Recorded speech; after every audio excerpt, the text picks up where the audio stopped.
Los trastornos de la alimentación, como la anorexia y la bulimia, suponen un reto para nuestra sociedad. Aunque su tasa es mayor en mujeres adolescentes, lo cierto es que los hombres no se escapan. La base de estos trastornos es emocional, ya que quienes los padecen se ven incapaces de regular sus emociones. Pero, ¿por qué?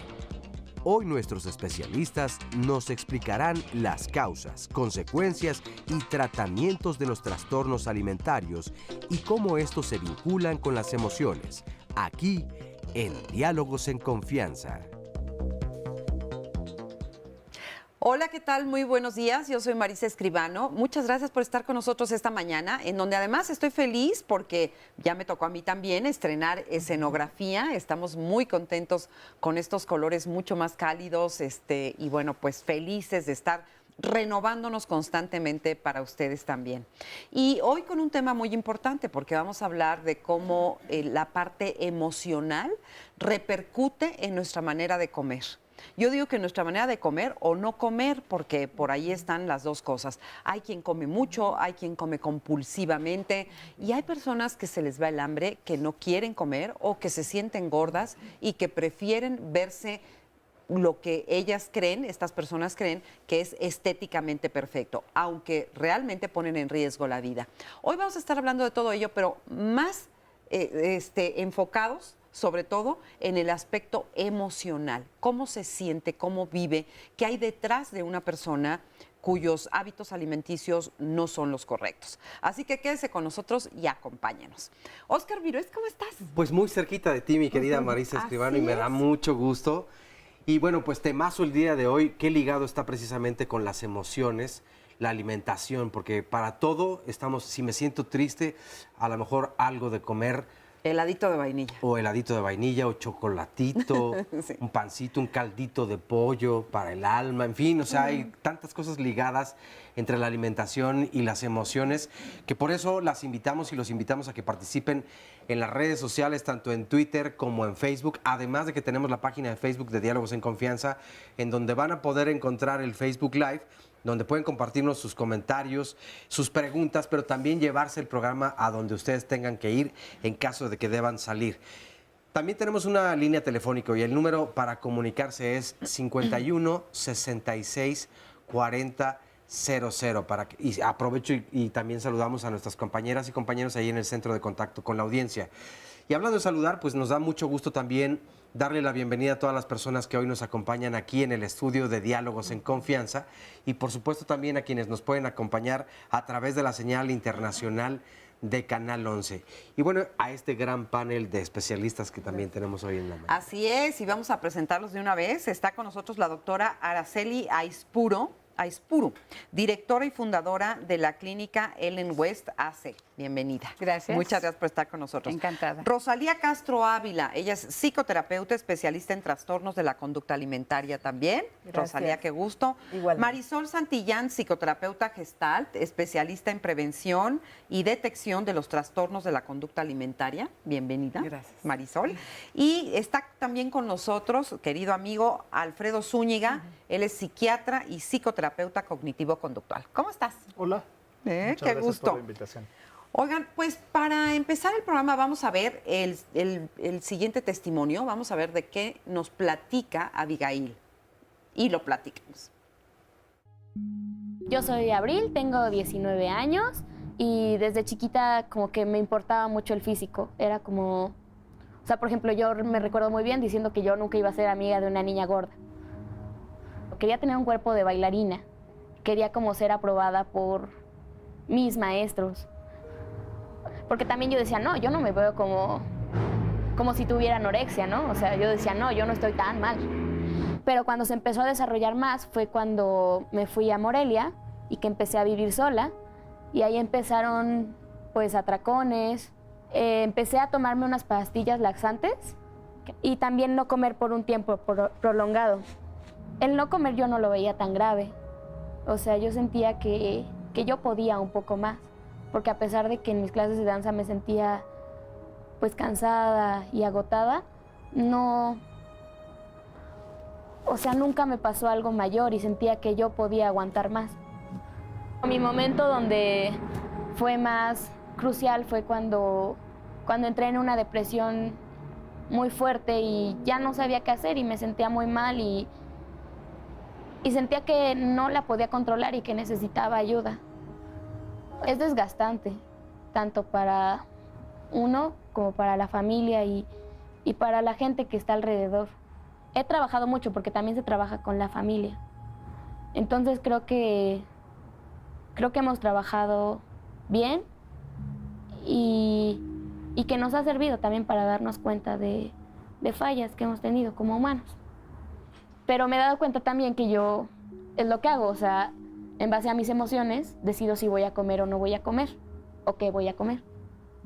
Pero aquí he aprendido que aunque estés triste, feliz, enojado, como sea, tienes que comer.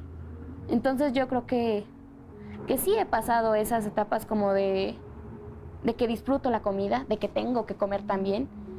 Y me falta un poco como esta parte de que no tengo que mezclar mis emociones con mi comida. Entonces, aquí te das cuenta también que el problema no solo es no comer, sino que implica muchos otros factores. Pero al final lo que se vive realmente en la enfermedad termina siendo un infierno. O sea, no está bajo nuestro control. Que a veces tu enfermedad se convierte en tu peor enemigo, en tu juez y pues en tu verdugo. Muchas gracias a Abril por su testimonio y bueno, pues ella plantea cosas muy interesantes, pero antes de entrar en materia, le quiero comentar que generalmente uno piensa en estos trastornos alimenticios, por lo menos en anorexia y en bulimia, en personas jóvenes, pero no es así. O sea, hay muchas personas adultas que lo padecen y bueno, a lo mejor esta parte del comedor compulsivo o de comer de más sí se asocia más con personas adultas. Pero es curioso, ¿no? Porque como que pareciera que fuera de jóvenes. ¿O cómo lo ves? Sí, lo que pasa es de que la anorexia y la bulimia, que es diferente al trastorno por atracón, hay 3 trastornos de la alimentación: anorexia, bulimia y trastorno por atracón. La anorexia y la bulimia se presenta con más frecuencia entre los 13 y los 15 años. Eso no quiere decir que no lo puedan padecer gentes de mayores edades. Incluso ahorita hay el fenómeno de la anorexia y la bulimia en mujeres, digamos, a los 40, 45, ¿no? Que viene una etapa como de replanteamiento, de inseguridad. En cambio, el trastorno por atracón es una enfermedad que tiende a ser mucho más crónica y que puede empezar a cualquier edad.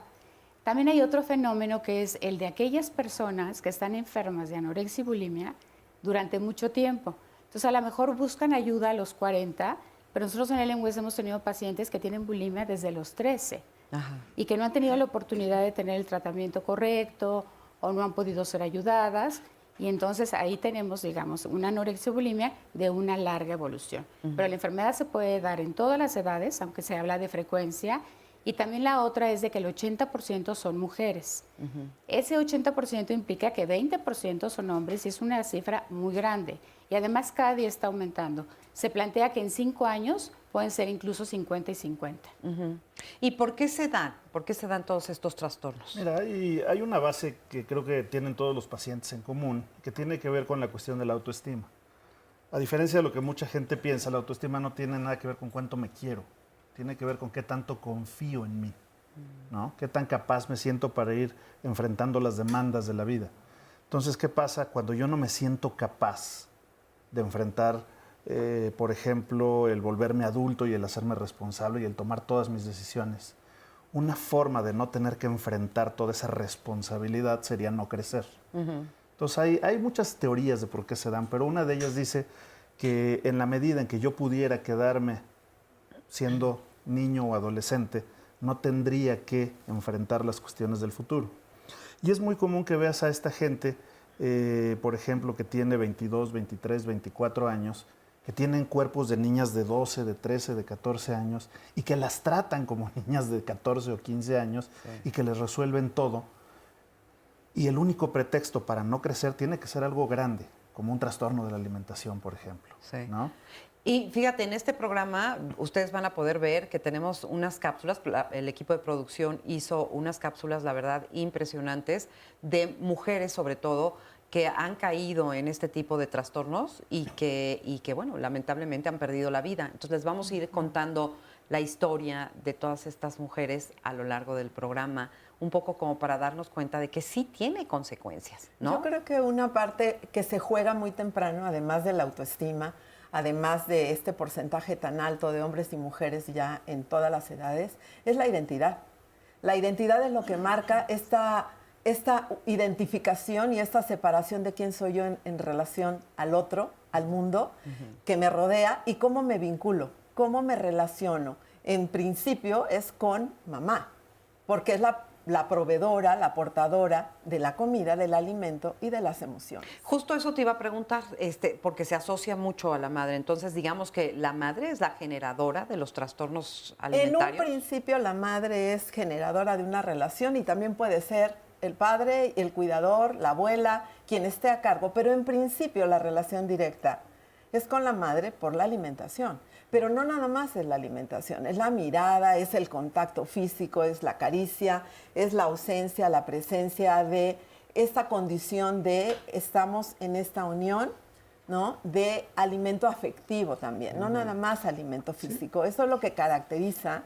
Si eso está y si bien nos va, eso va a generar una relación, pues, que va pasando en el tiempo. O sea que cuando tú ves, por ejemplo, a una mujer que tiene anorexia o que ha padecido bulimia, o los atracones, como estábamos diciendo hace un ratito, ¿inmediatamente buscas la fuente en la mamá de esa persona? No necesariamente. Sí hay que ver la historia, porque efectivamente, como decía Rosalía, el primer vínculo lo hacemos con la mamá, en el pecho, aquí. Pero hay que reconocer que los trastornos de la conducta alimentaria son biopsicosocial. Es decir, hay una parte biológica que hay que ver qué está pasando, cuál es la historia de la familia, qué porcentaje, qué tanta, alguna drogadicción, alcoholismo, inclusive un TCA en algún familiar y se está viviendo cerca. Y eso también cuenta. Y hay otros trastornos que, aunque no están clasificados todavía o no entran, afectan la conducta alimentaria y que tienen una base emocional. Creo que no hay que perder de vista que todo esto, aunque tiene una base muy amplia, hay un factor muy importante de manejo emocional y de lo que estoy sintiendo y cómo me defiendo del mundo. Y de ahí se puede empezar a dar un TCA. Oye, porque me quedo pensando, quienes no son alimentados por el pecho materno, entonces, ¿cómo viven, no? A partir No importa. de ese momento. A mí me parece muy importante señalar, como reforzar lo que dices, ¿no? Son enfermedades biopsicosociales, es decir, que son multifactoriales. Entonces, tienen que asociar generalmente los tres factores. Si traes una predisposición biológica, que todos tenemos predisposición a algo, por familias, no podemos tener predisposición a las alergias, a las enfermedades gástricas.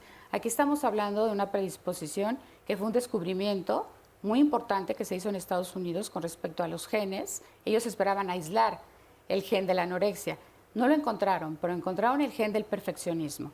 Entonces eso está vinculado, digamos, con trastornos obsesivos, o sea, por eso es de que como elemento de prevención es muy importante saber que si tenemos una hija o un hijo perfeccionista va a tener un riesgo, ¿no? Viene la parte psicológica y viene la parte social, que es la que ha alimentado enormemente esta problemática y por eso hoy, en 2018, hay millones de casos que no había en 1950. Ahora, la causa como tal es multifactorial. El hecho de la emoción y la comida tiene una vinculación primordial en el momento del nacimiento, porque la función fundamental de sobrevivencia de un ser humano, de un bebé, es la alimentación. Entonces, cuando la mamá tiene las condiciones necesarias, como decía un autor que se llamaba Winnicott, ¿no? Una madre suficientemente buena, ¿qué necesitas para criar a tu bebé? Tener armonía, tener seguridad, tener paz, tener un compañero que te apoya, que te protege, tener una seguridad económica. En fin, la realidad es que se necesitan muchas cosas para poder ejercer ese maternaje de una manera apropiada. A ese hijo. Exacto. ¿No? Ser un niño deseado, ser un niño planeado. Entonces, Anna Freud, que fue una psicoanalista muy famosa, hizo una aportación enorme a esto. Ella lo que señala es de que mamá y comida están pegados. Y que en la medida en la que esta madre, a través de lo que decía Rosalía, ¿no? O sea, es el arropar, el poder tener, hay una cosa moderna que se llama las neuronas espejo, que es la que nos permite tener empatía. Hay gente que no las tiene. Entonces tú ves, por ejemplo, que el bebé tiene frío y la mamá le da de comer. Es decir, que no están conectados, ¿no? Que no puede percibir las necesidades del bebé.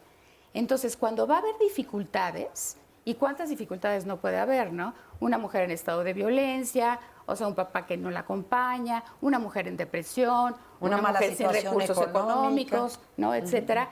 Esto va a afectar.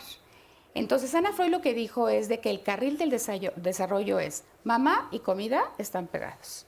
Si el ambiente es lo suficientemente bueno, a los 7 años se separa. Y entonces comida es comida y no mamá tiene es nada mamá. que ver. Sí.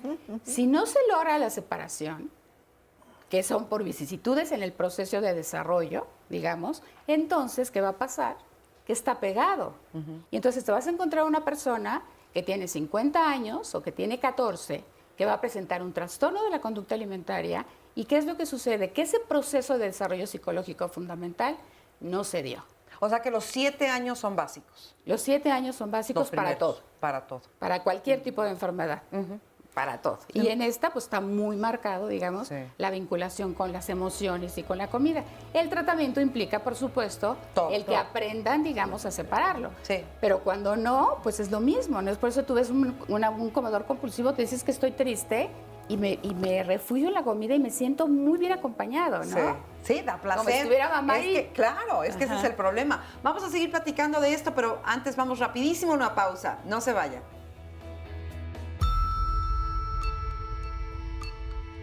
Karen Carpenter, baterista y cantante del dueto que formó con su hermano Richard, The Carpenters, sufrió de anorexia nerviosa desde los 23 años.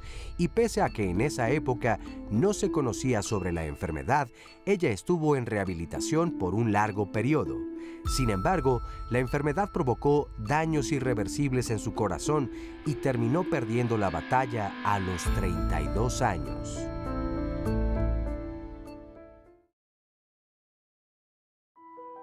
Desde pequeña había exigencia por parte de mi familia y más de mis padres de que yo debía cuidarme mucho, que tenía que arreglarme de una manera que siempre fuera una niña como bien portada.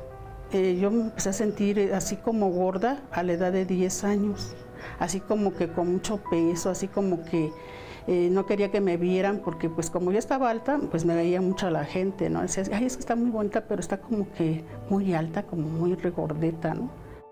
También esta parte de que yo me sentía muy sola, pero siempre con esa sensación de que yo debía de ser delgada, que yo debía de no engordar, siempre buscar alimentos que tuvieran harina, que tuvieran azúcar.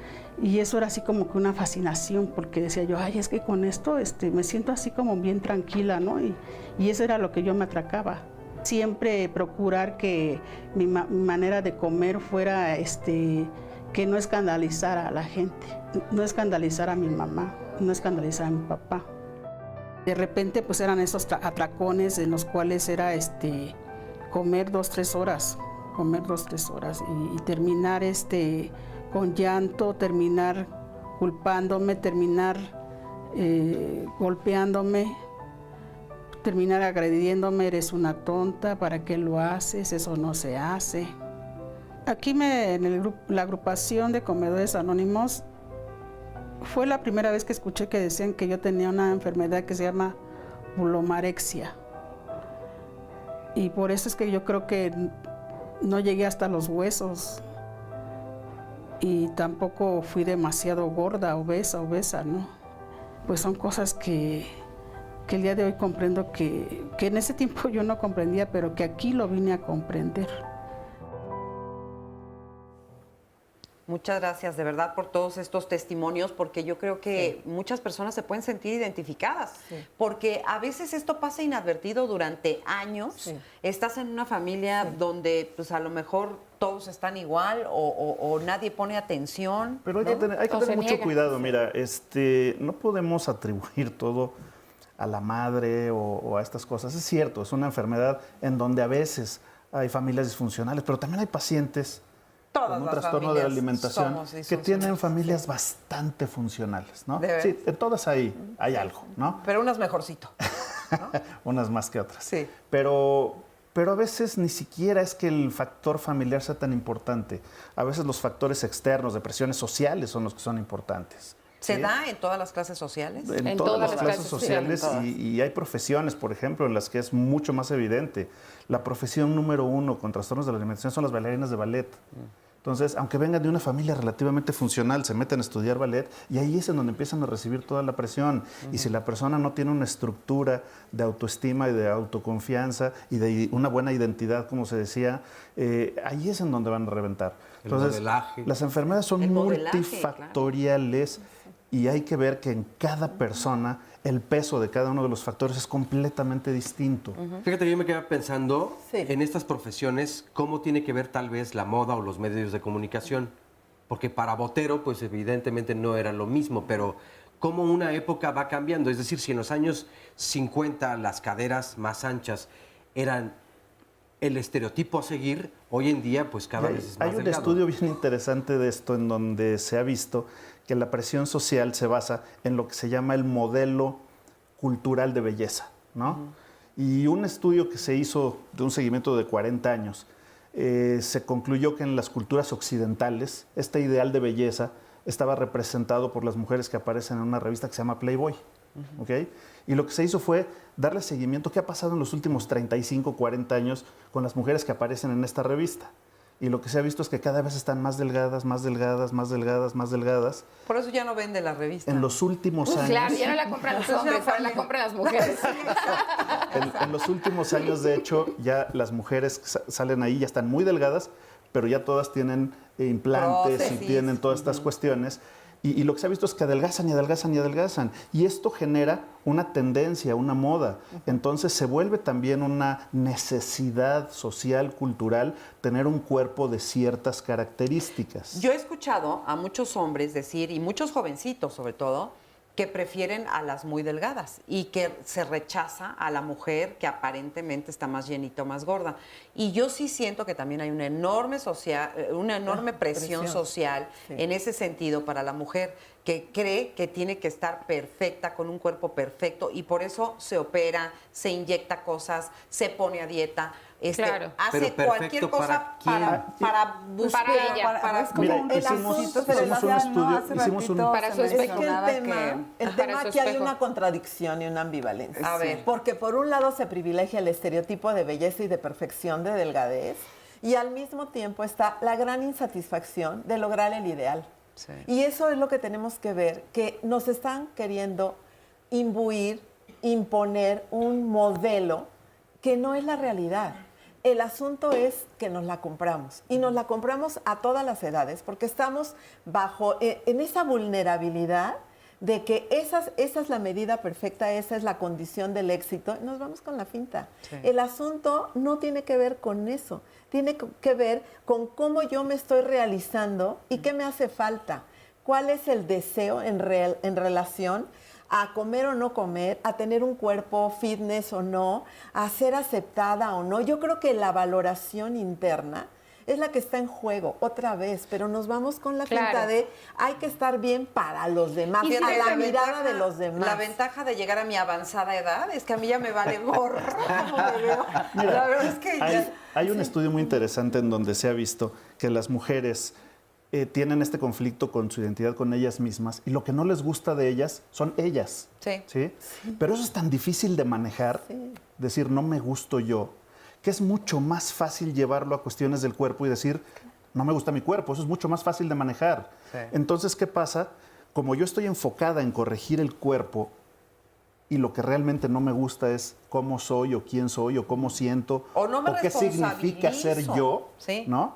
Entonces lo llevo al cuerpo y entonces al cuerpo le puedo bajar, subir, quitar, poner, no importa qué tan delgada esté, nunca va a ser suficiente porque no ha resuelto el verdadero problema. Fíjate, Tiene que eso ver sí como lo con la dejamos parte de la solo en el autoestima. cuerpo, ¿eh? Los estudios que se han hecho con respecto a la influencia de la familia son muy interesantes, porque hay como muchos movimientos en relación a esto, ¿no? Hay movimientos probiológicos, pero muy fuertes. O sea, hay asociaciones internacionales en donde te dicen, y parecería que sería una enfermedad genéticamente determinada. Se sabe que hay una genética que influye, pero como todo, se necesita, ¿no? Como el arbolito, que le pongas todos los demás ingredientes para que se dispare, Claro. ¿no? Yo puedo tener predisposición y si el entorno no lo disparó, ahí quedó. Hay grupos muy fuertes en donde hablan, por ejemplo, de la influencia social. Hay grupos muy fuertes en donde hablan de la influencia psicológica. Nosotros en el Lengües lo que hemos hecho desde hace 20 años es saber que están los tres y que en cada paciente tenemos que estudiar y ver cuál es. Pero también es muy claro que por más de que digamos, este entorno, ¿no? Hay un autor muy famoso que dice que esto nunca se va a acabar, porque dice que el problema es económico. Dicen, miren, la industria de la dieta es la industria más grande que telecomunicaciones, ¿no? Sí. Venden todo, ¿no? Dietas, pastillas, cosméticos, fajas, de todo. Y además se etcétera, van ¿no? poniendo de moda, ¿no? Y entonces eso no va a acabar. Entonces, el mensaje que te mandan es, tú tienes que estar insatisfecha con tu cuerpo, ¿no? Entonces te lavan el coco. Y claro que a expensas de esa situación económica, pues se generan muchos problemas. Pero, ahí está el pero. Todas las niñas están sujetas a la misma información, porque unas se enferman y otras no. Exacto. Hablaríamos de que hay predisposición biológica. Pero también lo que se ha visto, que se han estudiado mucho, cómo son las familias en donde las chicas están expuestas al mismo entorno pero no se enferman. Entonces la familia puede tener un elemento protector fundamental. Si la chica está recibiendo toda esta información, pero en casa, el entorno no es de una mamá que tiene insatisfacción corporal, que se está quejando todo el día, es que qué gorda estoy, todo el tiempo está a dieta. Entonces la niña no se va a identificar con aquello, sino se va a identificar con una mamá fuerte, segura, y eso le va a transmitir a la hija, en este caso, o al hijo, la posibilidad de poder enfrentar las vicisitudes de la individuación, que sería, yo puedo ser una persona separada de mi madre, puedo prepararme para la adolescencia y la adultez porque tengo la estructura psicológica. Claro. Si no se da la estructura psicológica, yo diría que difícilmente se tuvo un entorno lo suficientemente bueno. Así no hay es. manera. ¿Qué ibas a decir? Fíjate, como que estamos dejando todo en la parte nada más del cuerpo y cómo se miran ante el espejo o la mirada de mamá. Pero creo que también hay una parte bien importante que es la relación que podemos hacer con el alimento en sí. A ver. ¿No? Cuando hay una parte emocional que no está fuerte, a lo mejor yo no me voy a refugiar en querer adelgazar mi cuerpo, solo en querer comer. Y no necesariamente tendrá que ser porque el entorno en casa me lo esté reforzando. A lo mejor hay un episodio de bullying afuera donde yo no tengo la confianza suficiente para decirlo en casa porque hay vergüenza. Entonces hay que hablar de sentimientos que también están ahí, el rechazo, la vergüenza, el no sentirme aceptado. Hoy hay muchas mujeres, lo mencionaban hace rato, de 40 y 45 años, que como decíamos, se quitan las curvas para llenarse de bolas, ¿no? Ah, me encantó eso. A ver, entonces no, es se como- quitan se las quitan las curvas, curvas para llenarse pero de para bolas. llenarse de bolas. Donde ya no hay un cuerpo lindo con estas curvas de mujer que conocemos. Entonces sí hay una parte del cuerpo, pero hay una parte muy emocional que está muy, muy adentro, que hay que también poder escarbar y poder ver qué está diciéndome esta necesidad de chocolate que estás teniendo todo el tiempo. ¿Por qué te paras a medianoche a comer? ¿Qué está pasando ahí a nivel emocional? Que no necesariamente tiene que ver con quiero adelgazar mi cuerpo. A lo Claro. mejor quiero ser amada. Claro. Por Y detrás la puede haber comida muchas tiene una cosas. función. Y fíjate, estaba ahorita pensando en el comentario que hiciste, Oscar, que como antes las mujeres, las vedettes, pues eran rellenitas. Está Tongolele, por ejemplo, ¿no? Claro. Bueno, Las películas de Mauricio Garcés, ¿te acuerdas que todas las Todas mujeres eran tenían un cuerpo? Voluptuosas. Digamos un claro. cuerpo normal. curvas. Yo lo identifico como un cuerpo normal y comía diferentes normal. cuerpos, porque además unas eran pues, más caderonas y otras menos caderonas, y unas más cinturita y otras piernotas. Pero también es el asunto de la sensualidad y de la sexualidad. La que Porque está en tiene juego que ver aquí. con la feminidad, tiene que ver con mostrar un cuerpo del que te sientes poseedora y orgullosa y segura. Sí. Y el asunto es que no nos sentimos poseedoras de este cuerpo. Al revés, es un cuerpo como cosa que puedo castigar, maltratar, poner a dieta, restringir Maltratar. y no premiar. Entonces, ¿de dónde viene la satisfacción si yo maltrato mi cuerpo como me maltrato? Quizá como me maltrataron. habría que ver en la historia personal. Claro. El asunto es lo que hago ahora en la relación con mi cuerpo y con la comida. Pero Hay una fíjate, teoría justo muy- lo que iba a muy decir es que chistosa. Marilyn Monroe era talla 12. Yo cuando me enteré de eso ya fui feliz. ¿Para qué Sí, tanta porque presión? Y ahora vas a las tiendas y resulta que hay talla $0. $0. ¿Quién cabe en eso? Hay una teoría muy polémica que dice que por qué empezaron estas espiritifláuticas mujeres en las pasarelas. Entonces dice que fue cuando hubo una gran cantidad de diseñadores gays. Y entonces dice, ¿qué es lo que sucede? Que de repente estos cuerpos andróginos sustituyen a los cuerpos de la mujer, que fue exactamente esta parte de los 60s. Y sí, los estudios marcan la diferencia en peso y medidas. Entonces ahí hablaría como esta como identificación con un cuerpo. No sé si se acuerdan de los primeros anuncios que hacía una marca muy famosa, en donde ponían un hombre y una mujer idénticos. Ah, sí, claro. Que después los prohibieron, ¿no? Que ¿O por no? más de que hemos intentado, nosotros tenemos 14 años trabajando en política pública y podemos comentar un poco lo que hemos logrado. Sí. Es muy complicado y va a ser mucho más fácil lograr las cosas a través de la educación y la prevención en casa, familia, ¿no? Cómo hacer que protejan a sus hijos. Y por ejemplo, esta marca ahora de jaboncito que todos conocemos, que empezó a sacar mujeres pues más rellenitas y todo tipo de mujeres, desde gorditas, Claro, rellenitas. y la campaña pero dice, toda mujer funciona. merece ser hermosa, ¿no? Mira, lo que pasa es que no funciona porque la Susie Orbach, que es la que diseñó la campaña de esta marca en Inglaterra, es una gran amiga nuestra, es una excelente psicoanalista. Ella fue la que trató a Lady Di de bulimia, digamos, y ella misma lo dice. Es una estrategia de mercadotecnia. O sea, es como si yo anuncio fajas y vendo pastillas para adelgazar, y como la campaña social voy a sacar esta. Pero lo que invade el mercado es el 90% de lo otro. Entonces, ¿qué hace esto para llamar la atención? Porque eso la te marca se pregunto. posicionó de una manera impresionante gracias a esto. Pero esto se quedó atrás. Sí. O no, ahora ya también en las pasarelas están subiendo las Modelos supermodels curvy. y todo esto, ¿no? Estas modelos curvy, a partir de una tendencia que hay. También hay marcas de ropa que están diciendo, no sería padrísimo si el tamaño de tus corazón importara más que el tamaño de tus pantalones, por ejemplo. Sí. Una marca muy famosa de ropa para chavos, ¿sí? En donde ya sí hay una tendencia. Hay países ahorita en Europa en donde las modelos que sean talla menor a 4 ya no pueden subir a la pasarela. Entonces, son tendencias en donde ahora creo que vamos a ver una contrapropuesta, ¿no? A estas modelos extremadamente delgadas. Se están poniendo muy de moda las modelos grandes. ¿Por qué? Pues porque otra vez el cuerpo no es el problema.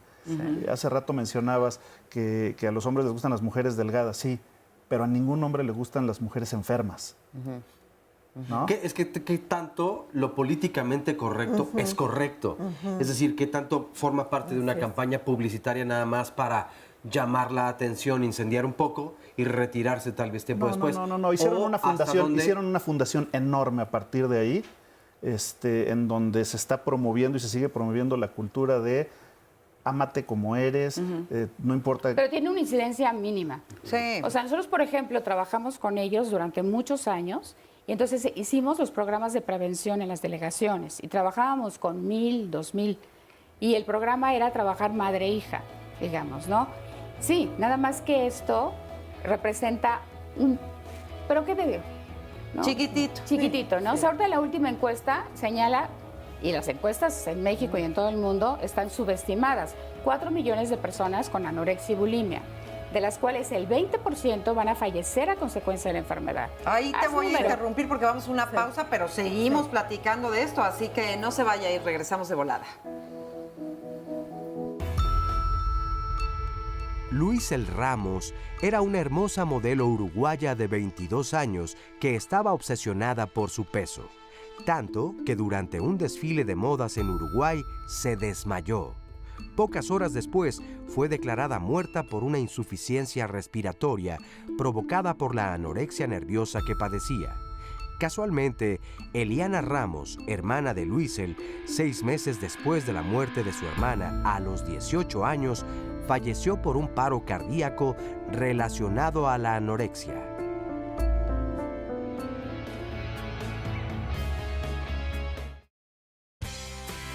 En Diálogos en Confianza puedes conocer, opinar y debatir. El jueves, dile a Fernanda Tapia qué sientes cuando visitas el Templo Mayor, cuando celebras en el Ángel de la Independencia, cuando disfrutas el aroma y el sabor de nuestra comida. Seguramente el corazón te late fuertemente y ¿sabes por qué? Porque sabe a México. Carmen Muñoz te espera el viernes para hablar del autosabotaje en las relaciones de pareja. ¿Alguna vez has sentido que destruyes o bloqueas relaciones amorosas que te hacían sentir bien? Si es así, puede ser que te estés autosaboteando. El sábado, de la mano de Rocío Brauer, incursiona en el mundo digital. Hoy en día, la tecnología es una gran aliada para el crecimiento y productividad de las pequeñas y medianas empresas, las llamadas pymes. Entérate. El domingo, Sandra González Rull y Óscar Virués nos platicarán de los mitos y realidades de la menstruación. Si quieres asistir a alguno de los programas, puedes llamarnos al 5341 4435 o bien escribirnos a las redes sociales. ¿Ya eligieron a qué programa quieren venir? Bueno, pues esta es parte de la cartelera de Diálogos en al Confianza. miércoles Al dijeron. miércoles, muy bien. Sí. Bueno, ahí tienen el teléfono por si quieren llamar y apartar su lugar. Déjenme compartirles algunas llamadas y comentarios en las redes sociales. Cecilia Galicia nos dice, el ambiente familiar es primordial para prevenir como para tratar los daños también.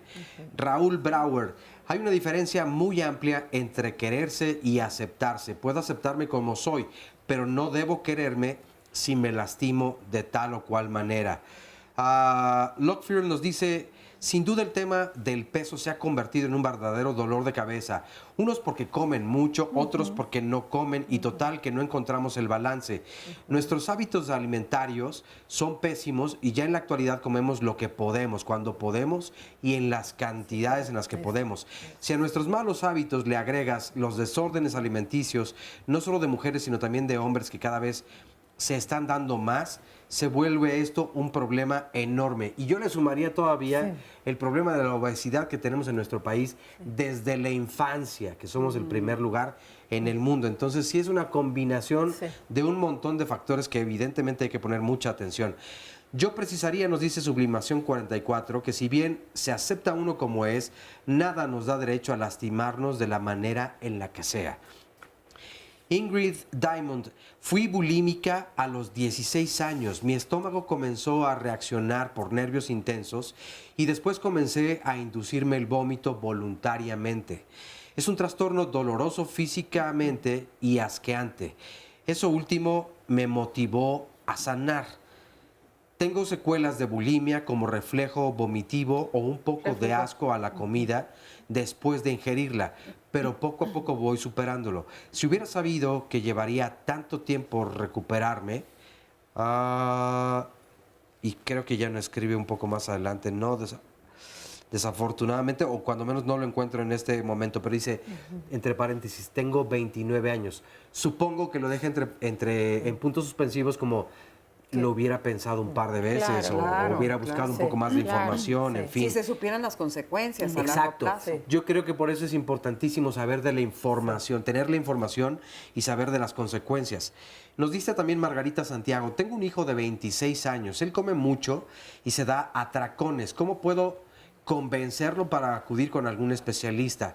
Y por cierto, hablando de especialistas, ¿cuál es el indicado para asistir para tratar cualquiera de estos trastornos?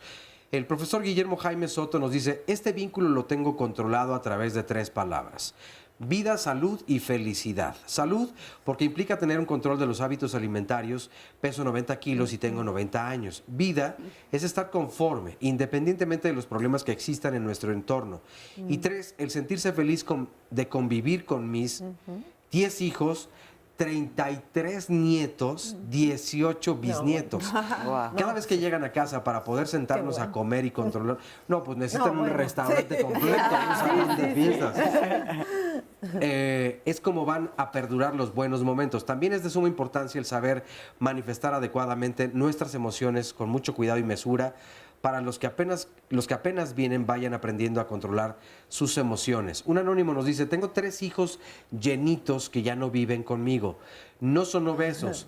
Siempre les recomiendo que no coman grasas en exceso. Mi hija me dice que estoy traumada por estarles diciendo.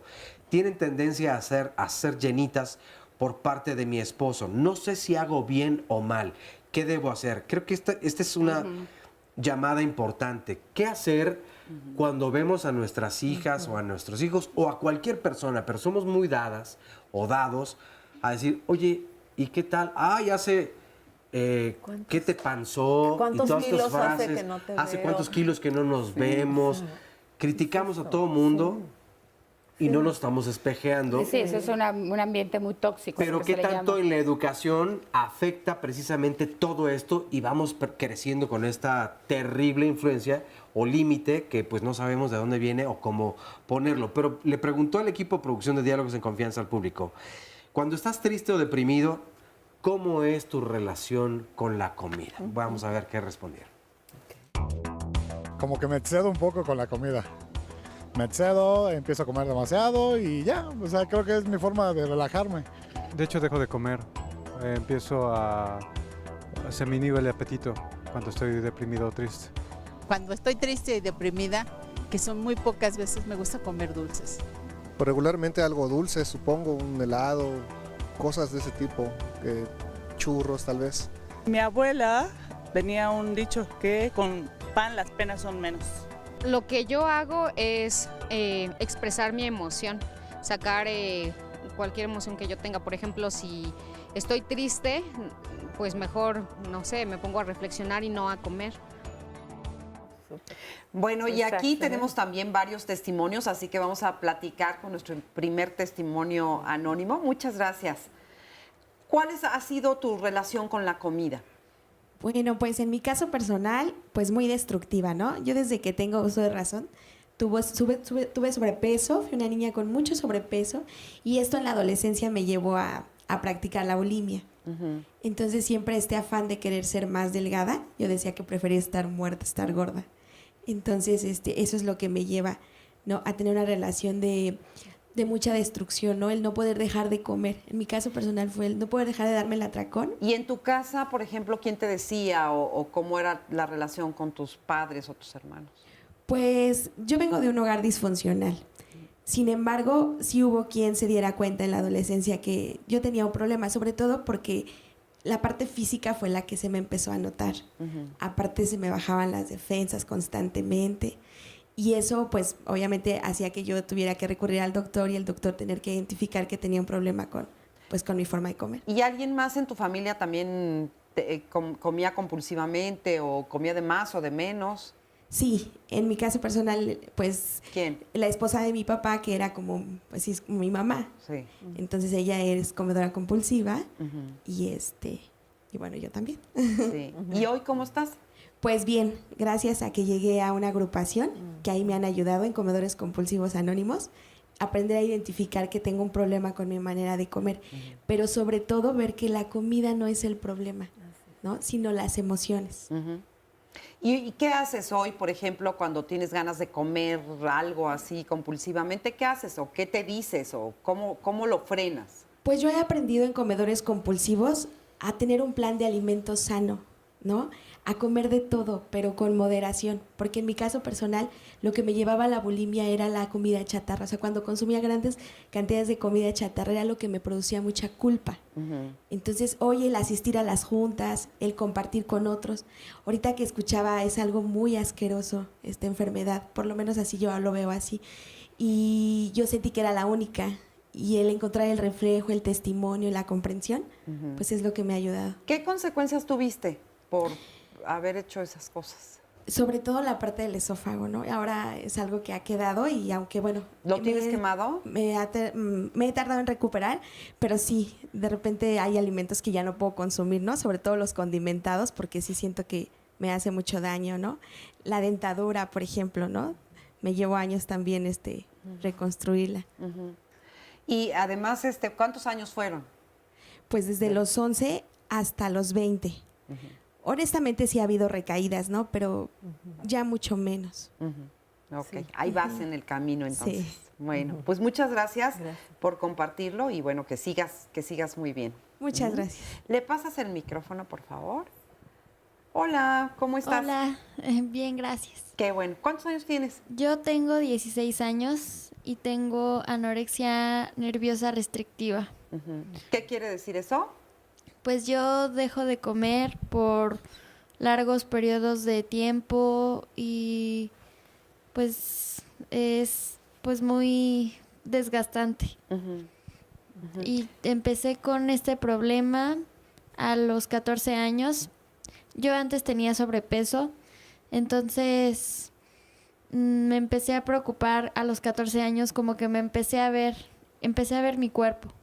Y en ese entonces, pues yo pesaba más o menos lo mismo que mi mamá. Y mi mamá se criticaba mucho su cuerpo. Entonces yo me reflejaba en ella y decía, bueno, si ella dice que está gorda, ¿cómo he de estar yo? Claro. Entonces, pues yo empecé a hacer dietas. Primero empecé a ir al nutriólogo, digamos, sanamente, y luego empecé a hacer dietas. Y después, cuando iba bajando de peso, la gente me decía, ay, qué bonita te ves, te hicieron un favor. Entonces, todos estos comentarios me llevaron a querer bajar más de peso. Yo llegué a pesar 30 kilos y pues tuve muchas consecuencias. Y ¿qué consecuencias tuviste? O sea, pues, ¿qué pasa? Pues es caída de cabello, se me rompían las uñas, mucho frío, amenorrea, bueno, ausencia de la menstruación, Falta de energía, me imagino, falta ¿no? de energía muy cañona porque me cansaba hasta subir 2 escalones, o sea, pero es esta parte de la enfermedad que te dice que siempre puedes un poco más. ¿Y tus amigas, o sea, fuera de la familia, digamos, tus amistades y todo eso, qué hacen? Pues ellas, yo siempre fui la más gordita de mis amigas. Entonces yo tenía una amiga que decía que éramos garrafones con patas, porque ella, según ella, también estaba gorda, pero no estaba gorda. Entonces, pues muchos comentarios que me hacían, o sea, mucha presión social de tener que estar delgada.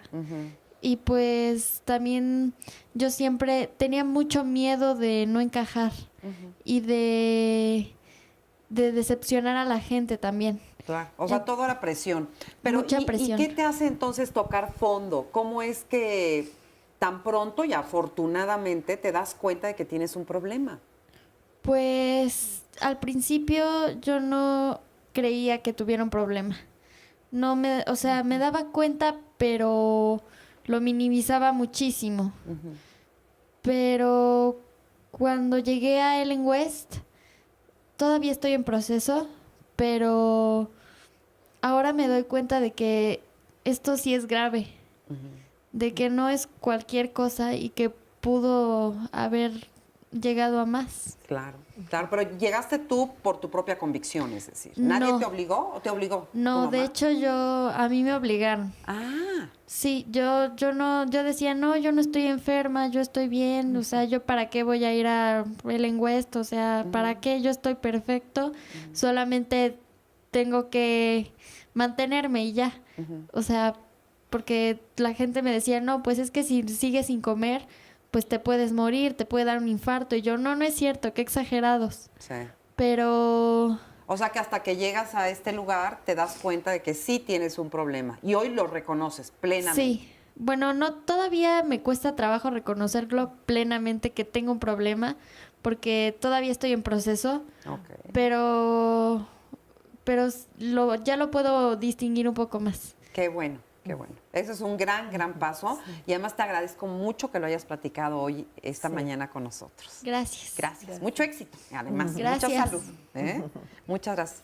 A ver, ¿algún comentario que quieras hacer al respecto? Sí, yo creo que es muy importante en relación a uno de los comentarios que te hacían es de que si hubiera sabido las consecuencias no me meto en esto. Eso habla de que tenemos como poca conciencia de que es una enfermedad. O sea, nadie piensa a ver, hoy tengo un cáncer. No, cuando la anorexia y la bulimia vienen como una enfermedad mental multifactorial que requiere un tratamiento integral y multidisciplinario y es muy complejo. Entonces, las chicas o las personas generalmente dicen, ay, de haber sabido, ¿no? ¿Qué daño me hice? No, pero es que no es propositivo. Nadie decide, ¿no? No es un capricho, no es algo propio de la adolescencia, ¿no? Y la otra cosa muy importante es de que la anorexia y la bulimia tienen algunas características similares con las adicciones, pero no son. Los trastornos de la alimentación son enfermedades 100% curables. Y la característica es de que hay negación. O sea, aquí vemos a esta chica con 30 kilos, que si no hubiera sido por una familia responsable y consciente... Que la llevó de las orejas. Que la llevó de las orejas, entonces pues hubiera bajado 28, 27, porque comía 200 calorías al día. Sí. Entonces es muy importante señalar, porque yo creo que es lo que más trabajo nos ha costado como institución, es de que, porque dicen los papás, no, es que si no quiere no sirve. No, o sea, está aquí comprobado. Sí. Está comprobado. Sí. En Estados Unidos, el 90% de las gentes que llegan a las instituciones llegan en negación. Entonces yo les digo, si yo me hubiera esperado a que llegaran, o sea, hemos tratado 2.500 pacientes. ¿Cuántos han llegado diciendo, tengo anorexia, por favor, cúrame? ¿2? Sí. ¿No? Entonces es muy importante señalar que la familia es el factor fundamental. La escuela ayuda mucho, ¿no? Los ven, llaman a los papás. También la negación afecta muchas veces a la familia. Entonces lo que tenemos que hacer es ayudarlos a ver. Porque en la medida en la que se dan cuenta, entonces ya, ¿no? Es como dice, el primer paso es darte cuenta del problema y ya empiezan a trabajar. ¿Cómo te puedes dar cuenta? ¿Qué sucede? Como madre de como familia. Madre, como Mira, hay muchos foquitos que hay que empezar a ver y que hay que evitar. Me gustaría, antes de contestarte, como retomar esta parte de qué puedo hacer en mi casa para evitar estas cosas. Bueno, no hablar constantemente del ahorita, cuerpo. si quieres, dímelas para que sean completas y no te corte, porque vamos a ir a una pequeña pausa. Pero ahorita regresamos a que nos digas todo Perfecto. eso. ¿Sí? Sale. Una pausa rapidísima y regresamos. Ana Carolina Restón, modelo brasileña, fue internada con un cuadro de insuficiencia renal causado por la anorexia que padecía, pues Ana medía 1,74 metros y pesaba solo 40 kilos. Murió a los 22 años.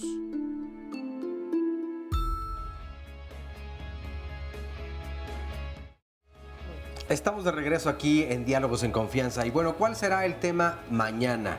Estamos muy cerca, bueno, es el mes patrio y de importantes fechas patrias para nosotros. ¿Qué nos da identidad a los mexicanos y a las mexicanas? Y lo veíamos hace rato justamente cuando se anunciaba la cartelera. Veíamos que la gastronomía mexicana, que es magnífica, y no quiero antojarles un poco más, además de la hora, que es un pozolito, unos tamalitos, unas tostadas de tinga, unos chiles en nogada, en fin, no podríamos terminar. Pero eso solamente es la parte de la gastronomía, pero y culturalmente todos los movimientos que ha habido, el muralismo, la escritura, la política, la participación activa, los deportes. Yo creo que la visión o la cosmovisión en nuestro país es lo que nos ha dado identidad. Pero ustedes se preguntarán, ¿esto ha ido cambiando poco a poco? ¿Será que la identidad de las mexicanas y los mexicanos hoy en día es diferente? ¿Tenemos una visión tal vez un poco más global de quiénes somos como personas? ¿O sigue siendo de lo individual hacia lo general? Bueno, de eso y más hablaremos mañana en punto de las 9, así que la invitación es para que no se lo pierdan, o si quieren venir aquí al estudio, marquen al 5341 4435. Este es el resumen de la primera parte.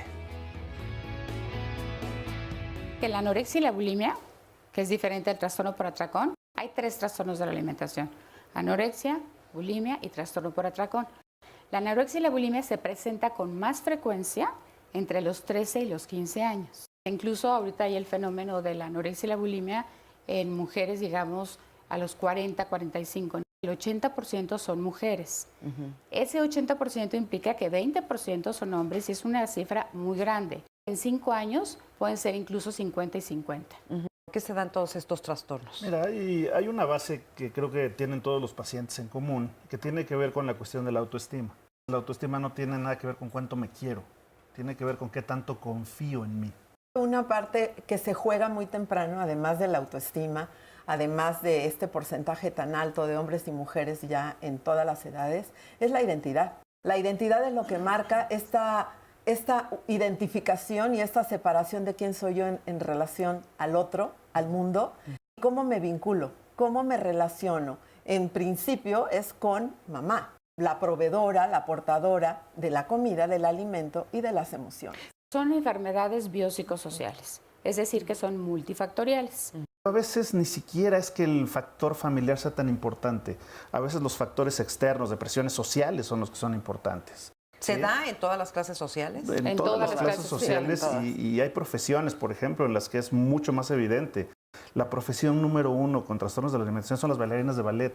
Y si la persona no tiene una estructura de autoestima y de autoconfianza y de una buena identidad, como se decía, ahí es en donde van a reventar. Es lo que tenemos que ver, que nos están queriendo imbuir, imponer un modelo que no es la realidad. El cuerpo no es el problema. Hace rato mencionabas que a los hombres les gustan las mujeres delgadas, sí, pero a ningún hombre le gustan las mujeres enfermas. No, pues de arrepentimiento. Si como en demasía, digo, no, pues la regué. Culpabilidad. Ya que se da uno el atascón, lamentablemente la respuesta es esa, sin duda se siente uno culpable. Sufro a veces de ansiedad, entonces ahí es donde me doy cuenta que estoy sufriendo de mi ansiedad cuando empiezo a comer demasiada azúcar principalmente. Me da como mucha tristeza porque es como si me estuviera autolastimando, como si me lastimara a mí misma, ¿no? Pues ahí están esos testimonios. Entonces, bueno, te interrumpí hace un ratito. Sí, ahora volvemos sí. rápido en cómo prevenir en casa, ¿no? Es bien importante no estar haciendo referencia del cuerpo y te acepto o no te acepto porque estés bonita, fea, chaparra, y retomar también esta parte del varón, que aunque pareciera que no, también sufren casos. Yo he tenido más casos de hombres con bulimia, adolescentes y adultos, que mujeres con bulimia, ¿no? Yo he trabajado más codo a codo con los hombres. Entonces, no hacer referencia todo el tiempo Bulimia del es donde peso. vomitan. Donde vomitan, ¿no? Comen mucho, pero vomitan. Y vomitan todo el tiempo. Y la conducta compensatoria va más por ahí. Okay. Sobre todo no premiar, castigar a través de la comida. Poner a la comida en la familia no como un miembro más de la familia, sino como un acto de necesidad, alimentarnos para nutrir el cuerpo. Si como mamá estás confundida con todo esto que nos dicen, que la leche es mala, que si el huevo, que si como, que no como, infórmate. Ve con el especialista adecuado y que te ayude a estar en el mismo canal que necesita tu familia. No es lo mismo la familia de niños chiquitos que de adolescentes o de adultos inclusive que viven con nosotros. ¿No? ¿Cómo detectar esto? Bueno, cuando yo veo que en mis hijos, adolescentes, que es donde más se puede empezar a mostrar, bajan y suben de peso, tienen frío, se tapan el cuerpo. Estos son como características que se pueden ver en los diferentes trastornos que hay. Un exceso de mamá, estoy gorda, mamá, estoy gordo, quiero tener cuadritos, llévame al nutriólogo, dame pastillas, quiero tomar algo que me ayude a crear músculo para estar fuerte, sobre todo en el caso del varón. En el caso de los deportistas, estos que se les exige tener mucho músculo, sobre todo varón, ¿no? Puede haber conductas compensatorias que yo me estoy perdiendo como papá porque lo doy por hecho que es parte del deporte.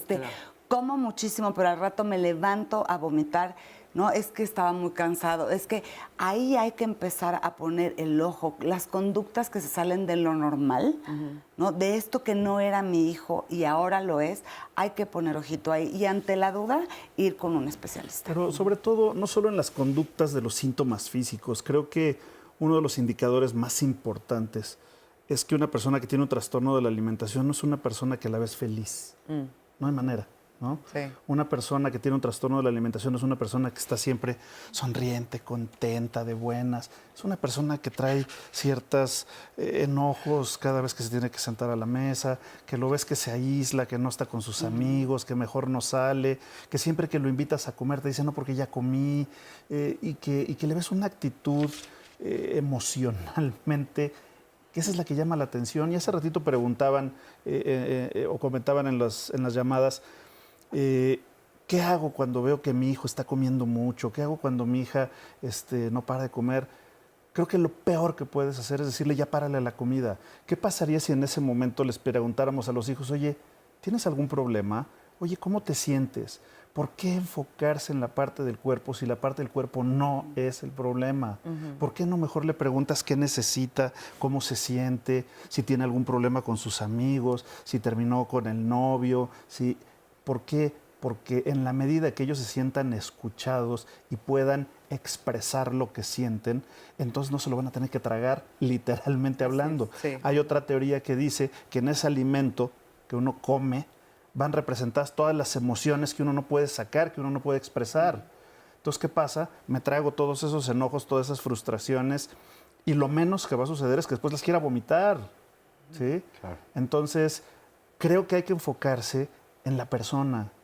Mientras sigamos poniéndole énfasis a la comida, a los kilos y a la báscula, estamos desviando la atención de lo que es el verdadero problema, que es cómo te sientes contigo, qué está pasando con tus emociones. Pero a ver, ahí como mamá o como papá, en el momento en que tu hija o tu hijo, 3 años, 5 años, 7 años, está teniendo un atracón y tú te das cuenta, no identificas si hay una crisis emocional. Claro. Es el momento oportuno para decirle, oye, ¿qué te pasa? Pero, o ¿Tan además, chiquito? si Sí, tu hijo por o tu supuesto. hija ya Claro, vive con obesidad o con Claro. sobrepeso y tú quieres entonces que practique un deporte y que además la alimentación sea lo más sana posible, ¿cuál es la forma indicada para acercarte? El problema es que los seres humanos no tenemos esta capacidad de hablar de emociones. El papá no le va a preguntar cómo te sientes, porque si el hijo dice, estoy pasándomela muy mal, el papá no va a saber qué hacer. Venimos de una cultura en donde nos dicen, no llores, no te preocupes, no estés triste, no tengas miedo, tienes que ser fuerte. ¿Y qué pasa cuando estás triste, cuando tienes miedo y cuando estás preocupado y cuando quieres llorar? Yo también creo que es cuestión de estar presentes y de poderle devolver al niño y estar sintonizados con que algo le pasa. O sea, yo creo que después de la emoción o al lado de la emoción está el lenguaje. Y si no podemos traducir lo que le pasa al niño o a la niña, va a ser muy difícil sintonizar empática y emocionalmente. ¿Y cómo es? Bueno, ¿cómo me siento yo ahorita con ver que mi niño o mi niña se atraca?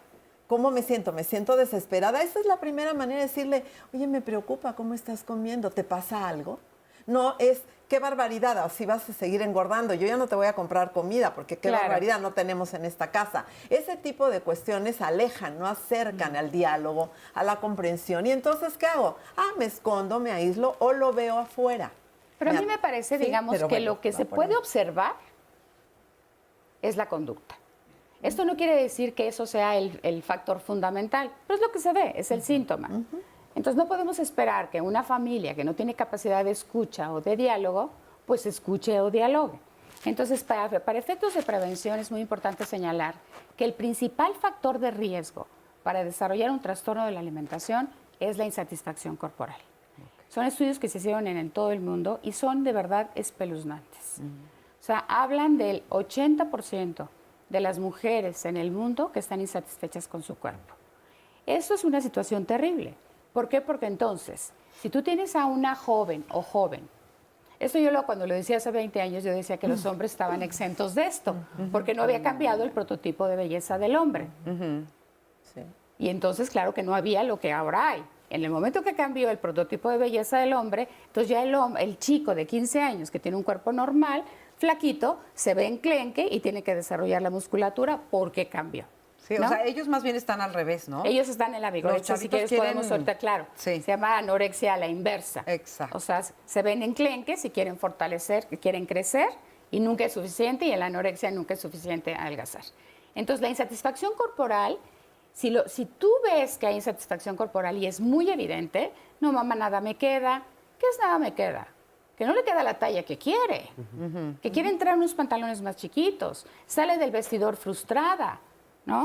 Y habría Ese que ver factor, aquí los papás como luego sin querer fomentan esta Claro. conducta, ¿no? Sí, Una claro, mamá como que no se ha habla. mirado hacia adentro y ha visto que ella misma tiene una dificultad con esto, puede aplaudir el, mira, mi hija antes era gordita, ya bajó de peso y empieza a aplaudir hasta pérdida de peso. Sí. La hija se siente aceptada y ese puede ser un caminito perfecto para entrar a este camino de los trastornos. ¿Cómo detectar las conductas anormales? Y yo digo, ¿cuáles?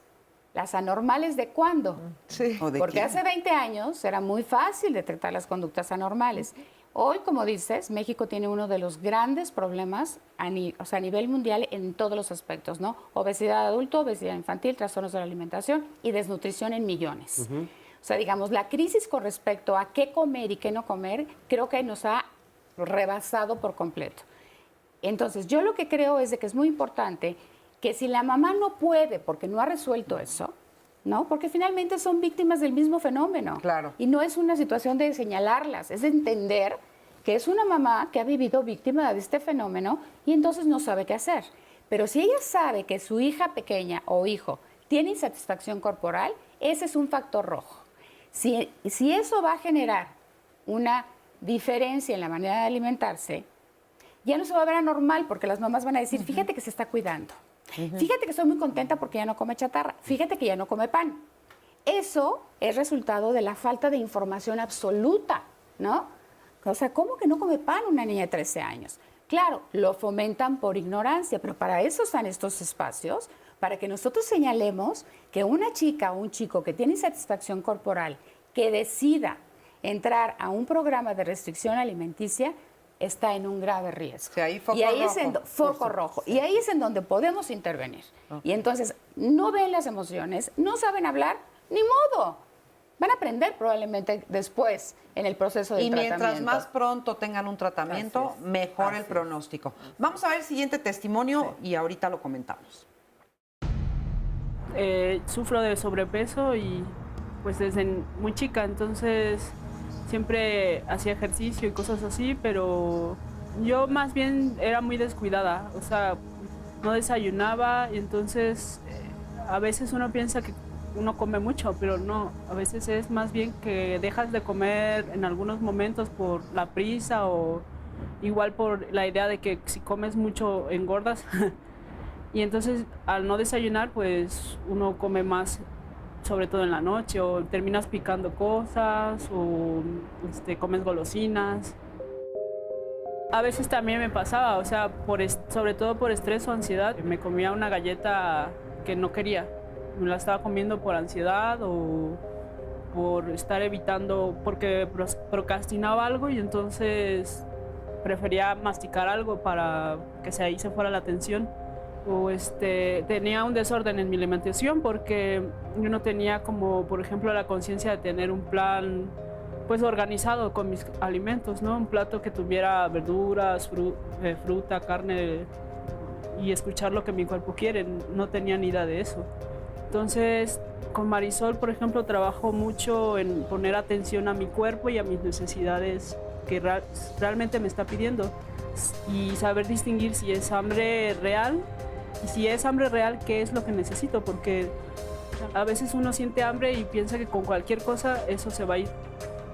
No, a veces hay que saber escuchar qué está pidiendo el cuerpo. Si quieres una fruta, si quieres carne, si quieres azúcar, si quieres agua.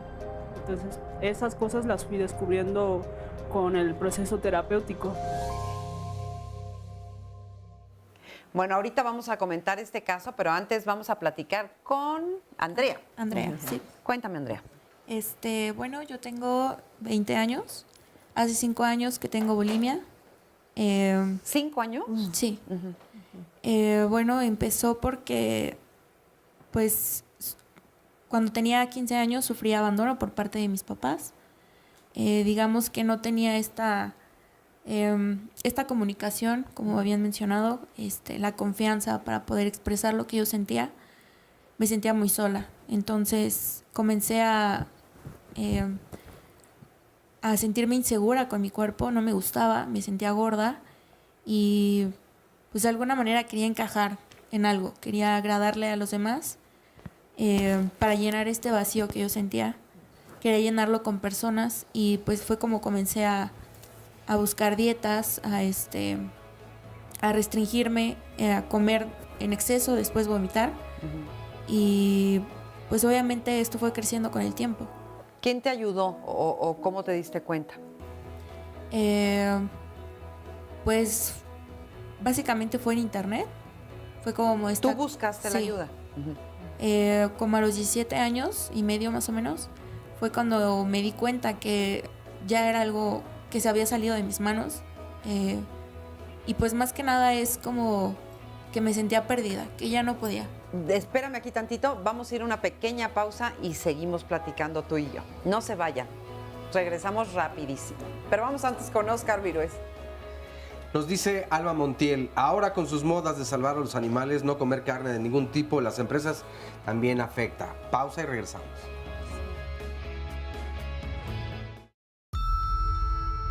El caso de Isabel Caro le dio la vuelta al mundo, pues posó desnuda para la campaña No Anorexia, cuando solo pesaba 25 kilos. Caro falleció por una insuficiencia respiratoria provocada por su mala alimentación. Bueno, pues estamos platicando con Andrea y estábamos, bueno, lo interrumpimos por la pausa, pero nos estabas contando que entonces tú solita empiezas a buscar ayuda en internet. Sí, pues... ¿Por qué? O sea, ¿qué te lleva a eso? La verdad también fue en parte porque mi familia se empezó a dar cuenta. O sea, lo que pasa es que tú sientes que es algo que puedes ocultar durante mucho tiempo, pero pues sí se empiezan a presentar síntomas que son muy obvios. Mi mamá también se dio cuenta, entonces ¿Qué síntomas, por ejemplo? Pues físicamente, pues obviamente me veían más delgada de lo normal, me veían ojerosa. ¿Te parabas, por ejemplo, a la hora de la comida para ir a vomitar? Sí, de hecho, en las comidas familiares, pues era de comer súper bien, pero a los 5 minutos me levantaba de la mesa. Entonces, pues son conductas que haces tantas veces que obviamente se preguntan qué está pasando. ¿En tu casa alguien, en tu familia alguien tenía algún tipo de trastorno con la alimentación? No. No. Ok. No, de hecho, pues creo que soy la única hasta ahora. Ok. Entonces, pues por lo mismo, creo que no había esta información. Y entonces de repente un día haces conciencia y empiezas a buscar para ver si tienes los síntomas y para ver qué ayuda puedes conseguir. Sí, de hecho, fue junto con mi mamá que empecé a buscar esta ayuda. Comencé a buscarla en instituciones públicas del gobierno, por mi situación económica. Lamentablemente no, digamos, sí la encontré, pero no era suficiente para lo que yo tengo. Entonces fue mucho tiempo de estar tocando puertas, de estar buscando un tratamiento que realmente me ayudara a salir adelante. Y pues fue gracias a Dios que encontré la Fundación Ellen West, que es donde estoy ahorita. Estoy todavía en proceso de recuperación. ¿Cuánto tiempo llevas ahí? 4 meses. Ok. ¿Y qué te enseñan ahí? ¿Qué haces? Pues la verdad para mí es una oportunidad de volver a comenzar.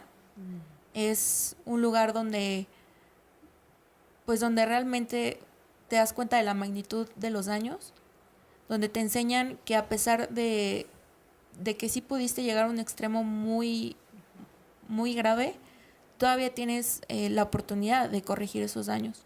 Tienes la oportunidad de volver a empezar, de volver a quererte, porque si antes no te querías no quiere decir que no lo puedas volver a hacer. ¿Y hoy qué estás haciendo diferente en términos de alimentación? O sea, ¿comes mejor, comes más balanceado, ya no vomitas menos? ¿Qué haces? Pues el vomitar ya no. Y pues también la relación con la comida cambió muchísimo, porque ya no veo la comida como un refugio, ¿no? Como esta parte de comerme mis problemas, después ir a tirarlos. O sea, veo la comida como lo que es, ¿no? O sea, como algo que me ayuda a nutrir mi cuerpo, a estar bien. Y obviamente, pues me enseñan también esta parte emocional de cómo, pues sí, cómo enfrentar mis emociones para no tener que recurrir a hacerme daño. Y comes todo lo que quieres, digamos, Sí. o sea, no te estás restringiendo en nada, nada más No. con moderación. Sí, claro, obviamente tengo un plan alimenticio, que es el que pues básicamente me ayuda a confiar en lo que hago. ¿Subiste de peso? No. ¿No has subido de peso? No. Pero tampoco has bajado. No, tampoco. Ok, te has mantenido. Sí. Ok. Muchas gracias. No, de nada. Vamos a ver el siguiente material. There's a young lady that could, Christy Henrich. Cristina. Christy Renee Henrich, gimnasta estadounidense, murió a los 22 años por una disfunción multiorgánica derivada de la anorexia, pues vivía con la constante presión de ser delgada. Su pérdida hizo que la prensa no hiciera más comentarios sobre el peso de las gimnastas durante las coberturas. Bueno, impactante todas las historias de vida que hemos conocido y la verdad es que sí hay que poner mucha atención. Juan José Soto nos dice, ¿en qué porcentaje reside la anorexia en hombres y mujeres? ¿En las etapas de vida es más propenso a sufrir de anorexia? La anorexia es un desorden neuronal y si no hay una correcta alimentación nunca se va a corregir. Por eso las personas que lo padecen terminan falleciendo. Felicidades por el programa. Pues muchas gracias, Juan José, y saludos. Nos dicen esta otra llamada Guadalupe Martínez. Dicen que las mamás tenemos la culpa de los hábitos alimentarios de los hijos. Yo quiero decir que no tan solo las mamás. Cuando mis hijas estaban chicas, yo trabajaba y trataba que estuvieran bien en todos los sentidos. Ellas se quedaban con su abuela y ella solía hacer comentarios como: es que si tu mamá no trabajara, es que si tu mamá estuviera aquí con ustedes, Más si pendiente. tu mamá se hiciera cargo, estuviera pendiente, etcétera. A partir de ahí, una de mis pequeñas comenzó a tener problemas con su peso. ¿Qué tanto puede entonces afectar no solamente la relación con la madre? Bueno, ya se ha dicho y también creo que parte de los testimonios también lo han compartido, las compañeras en el colegio, los compañeros o en el trabajo, en fin, no solamente es la familia. Ruth González Cerratos, tengo un par de comentarios. Uno, todos y todas podemos tener los factores de los que hablan, pero no necesariamente desarrollamos algún trastorno alimentario. 2, no han hablado de la parte biológica y bioquímica cerebral específica de estos trastornos, ni de la necesidad de atender esta parte, pues muchas veces hay un trasfondo de depresión y existen medicamentos que equilibran la serotonina y que son muy exitosos. Tengo una maestría en psicoterapia y sé de lo que hablo. Pues muchas gracias por compartirlo, Ruth. Ahora profundizamos un poco más de ello. Gabriela Torres de Barraza. Tengo una hija que padeció anorexia nerviosa y desde los 12 años empezó con este problema. Su tratamiento médico y psiquiátrico duró alrededor de 6 años. A los 15 llegó a pesar 27 kilos, por lo que tuvimos que internarla durante 2 meses. Los trastornos alimenticios son la punta del iceberg. Muchos factores influyen en el desarrollo de la anorexia, como el factor social, el económico y el familiar. Actualmente mi hija tiene 32 años, es madre de 2 hijos y aún la anorexia está latente. Yo le he ayudado con este proceso a confortarse. Le decía que cerrara los ojos y tocara su cuerpo. Así ella se daba cuenta que era un esqueleto. Cuando tiene problemas, baja de peso, sigo haciendo que vea su realidad para que retome su rumbo. Felicidades por este tipo de programas, ya que los padres necesitamos conocer este tipo de trastornos para poder ayudar a nuestros hijos. Esta otra llamada es de Pepe Romero y nos dice: estos problemas son generados por lo mismo y son trastornos mentales. La psique funciona bien y necesita el apoyo de un psicólogo que después lo canalice a un psiquiatra. Un anónimo nos dice: ¿cuáles son las emociones más comunes que vive una persona con un trastorno alimentario? ¿Qué es lo que rodea su entorno? Y bueno, escuchábamos también un testimonio hace rato que tú habías atendido y nos quedábamos también en el corte con esta pregunta de ¿cómo le afecta a una persona que vive con estos trastornos alimentarios? Pero también al mismo tiempo, ¿cuáles son las ganancias con las que viven? ¿Existen ganancias secundarias? ¿Y cuál es el mayor problema para identificarlo? Pues mira, en el caso de Karina, que nos hizo favor de compartir su testimonio, lo que hemos estado trabajando muchísimo es no solo la vergüenza al comer, sino poder atreverse a tocar el alimento como lo que es decir, me voy a alimentar según mi hambre. Entonces hemos trabajado mucho en enfocarnos en el cuerpo, qué sensaciones tienes, es hambre para recuperar una sensación de hambre real y no confundirla con la parte emocional. ¿Qué es esa emoción que estás sintiendo? Contestando esta pregunta de cuáles son las emociones que más se manejan, yo creo que con las que más he trabajado es vergüenza, rechazo, ¿no? Y aceptación propia. Y culpa. Muchísima culpa. Y asco. Muchísima. Y asco por la comida, a quienes no comen. Dentro de lo que mencionaban en esta parte de la parte bioquímica, es cierto, con mucha frecuencia se pueden utilizar los medicamentos en personas con depresión, en personas con ansiedad, en las conductas compulsivas de comer, en la cuestión del vómito. Se ha visto que los antidepresivos son extraordinarios para tratar de disminuir los síntomas, pero hay que tener mucho cuidado. No se trata de quitar el síntoma, se trata de resolver la causa, ¿sí? Hay diferentes tipos de abordajes, ¿no? Hay muchas escuelas de cómo se deben tratar los trastornos de la alimentación, pero creo que uno de los más prácticos es entender que independientemente de dónde vienen, ¿sí? Porque a lo mejor llegamos a la conclusión de que todo lo que me está pasando es culpa de, como siempre digo yo, culpa de la tía Juanita, ¿no? Uno va a decir, sí, claro, por supuesto, pues es que ahora entiendo por qué no me siento a gusto, y ahora entiendo por qué no como. El problema es que mañana te vas a levantar con la misma anorexia o con la misma bulimia, con la misma depresión, con la misma culpa, con la misma... Y además, ahora con un problema extra, cada vez que vea a la tía Juanita la voy a querer golpear, ¿no? Entonces, independientemente del origen, creo que el tratamiento debe estar enfocado no a lo que ya pasó no hay para atrás. Sí, qué mala onda que tu mamá tuvo una mala relación contigo, sí, qué mal que los primeros 7 años de tu vida fueron horribles, qué lástima, pero eso ya no se puede cambiar. Entonces, la teoría cognitiva lo que hace es partir de el aquí y el ahora. ¿Qué es lo que hoy no está funcionando, independientemente de quién te lo enseñó o independientemente de dónde viene?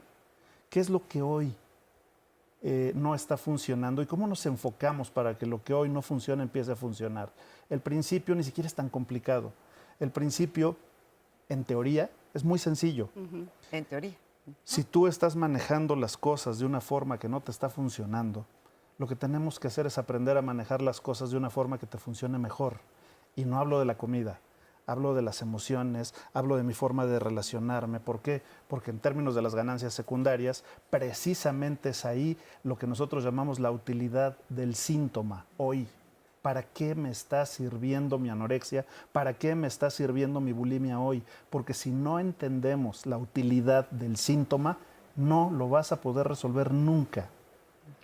Fíjate, los casos con los que yo más he trabajado en esta utilidad del síntoma, tanto sobrepeso como una baja de peso, mucho tiene que ver con me estoy protegiendo de un entorno que me está dañando, de un entorno donde me he sentido abusado o abusada por mis figuras parentales o inclusive por alguien que no tiene nada que ver a nivel sanguíneo, ¿no? Entonces hay una parte de protección, hay otra parte donde mi entorno es tan caótico, no lo puedo controlar, que sí empiezo a controlar mi peso y lo que sí llevo a la boca y lo que no llevo a la boca. Hay una parte donde este sobrepeso me sirve para algo, ¿no? Me está protegiendo de golpes, me está protegiendo de ser vista de la manera en la que no quiero ser vista. Entonces no hay que perder de cuenta la perfección, la protección, el control, también pueden estar muy presentes. Me está protegiendo de que me rompan el corazón. Sí, del vínculo. Me gustaría comentar algo antes de que se me olvide. Sí. Es un tema súper importante porque se le llama foco rojo. Cuando una persona restringe su alimentación, lo que sucede es de que es como si se le hiciera como clic a un botón. Este botón, en el momento que se dispara, va a generar un problema grandísimo. Cuando nosotros hablamos, digamos, de los aspectos psicológicos, emocionales, etcétera, los que están de este lado completamente, porque el problema son las polaridades, ¿no? Dicen, a ver, cuidado. Y claro, tenemos que tener mucho cuidado, porque ya que se disparó, y lo que hay que hacer es evitarlo, es de que ahí podemos tener a una persona que funcione de una manera anoréxica porque ya se disparó. ¿Pero qué es que se dispare? ¿Qué se dispara? Que tú pongas a tu cuerpo en una situación de restricción alimenticia. Entonces el cuerpo es muy sabio, ¿no? Es como un poco desde cuando no había comida disponible, etcétera, ¿no? Entonces va a generar como un circuito. Entonces cuando dicen ahí de que hay otro tipo de enfermedades, no. Cuando hay desnutrición, hay todo.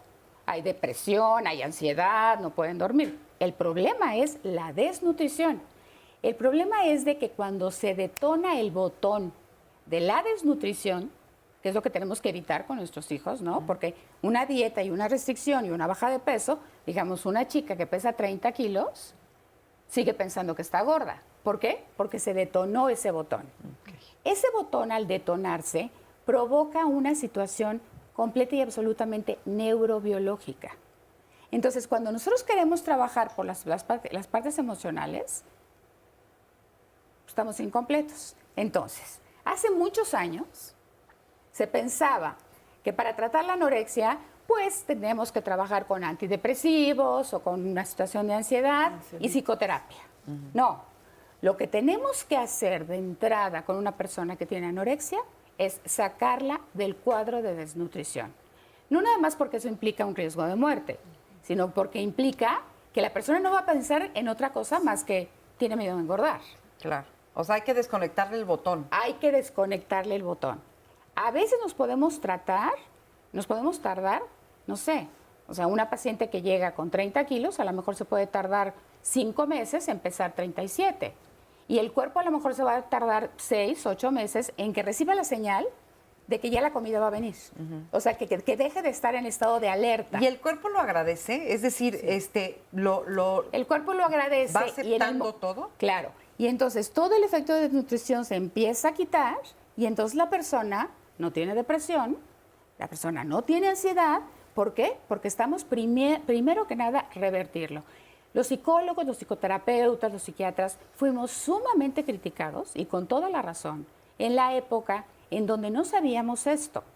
Entonces es importante saber que los síntomas son tan importantes en los trastornos de la alimentación que una persona que vomita puede perder potasio y se puede morir de un infarto.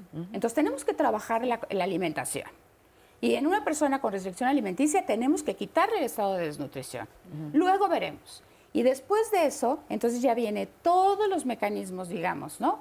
Terapéuticos, de emociones, familiares, etcétera, para que la persona fortalezca aquello que no tenía fuerte y que entonces ya pueda sostener su proceso de recuperación. O sea, tiene que ser integral y además personalizado, porque me imagino que cada quien tiene una historia distinta.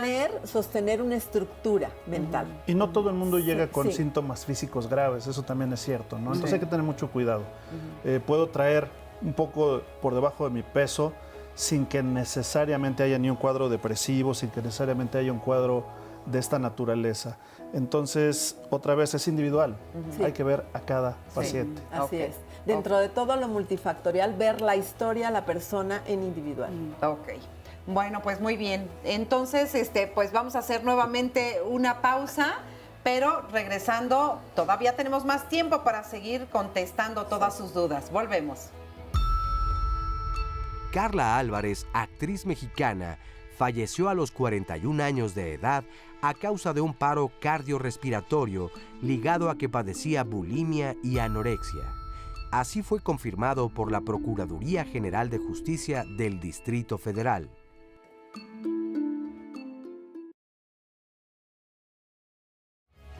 Bueno, ya estamos de regreso aquí en Diálogos en Confianza. ¿Y cuál es el tema del miércoles de la próxima semana? Hablaremos acerca de entre la pérdida y el duelo, el dolor que muchas veces queremos evitar. Y esto tendrá que ver con la moda, es decir, la inmediatez que hoy nos permite tener el desarrollo científico y tecnológico. Muchas veces también lo llevamos a lo emocional. Y como hay medicamentos que nos pueden quitar el dolor inmediatamente, pues pensamos que lo emocional también puede ser resuelto así o debiera ser resuelto así. Pero qué tan importante es atravesar precisamente por esta etapa del duelo y cuáles pueden ser las consecuencias cuando nos lo saltamos, ¿no? Así es. Y fíjate que es muy importante lo que dices, porque no hay forma de salir de un duelo si no es a través del dolor. Hay que echarse un clavado en el dolor para poder transitar por esa pena y salir fortalecidos del otro lado, en la otra orilla, digamos, de aquello que nos pasó. Las pérdidas forman parte de la vida, nos van a ocurrir, nos guste o no, y la verdad es que todos tratamos de evitar el sufrimiento, pero no, hay que aprender a vivir con él. Y de eso vamos a estar hablando la próxima semana, ¿no? Exactamente, y por eso los queremos invitar a que compartan con nosotros sus testimonios. Y si quieren venir al estudio, entonces marquen ahora mismo al 5341 4435 y con mucho gusto aquí los esperamos. Vamos a ver el resumen de la segunda parte. Si hubiera sabido las consecuencias, no me meto en esto. Eso habla de que tenemos como poca conciencia de que es una enfermedad.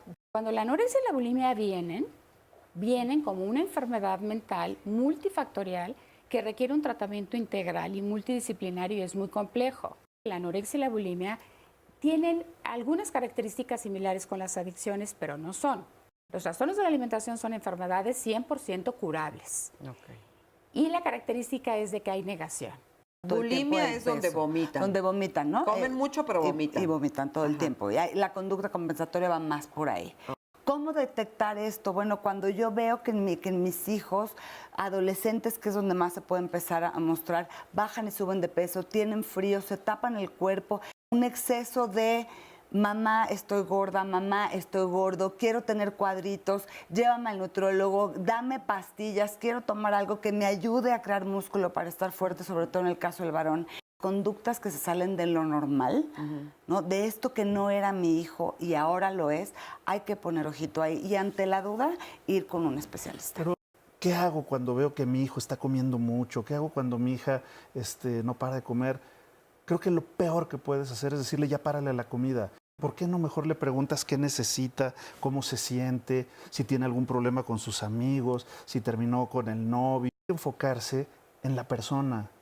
Mientras sigamos poniéndole énfasis a la comida, a los kilos y a la báscula, estamos desviando la atención de lo que es el verdadero problema, que es cómo te sientes contigo.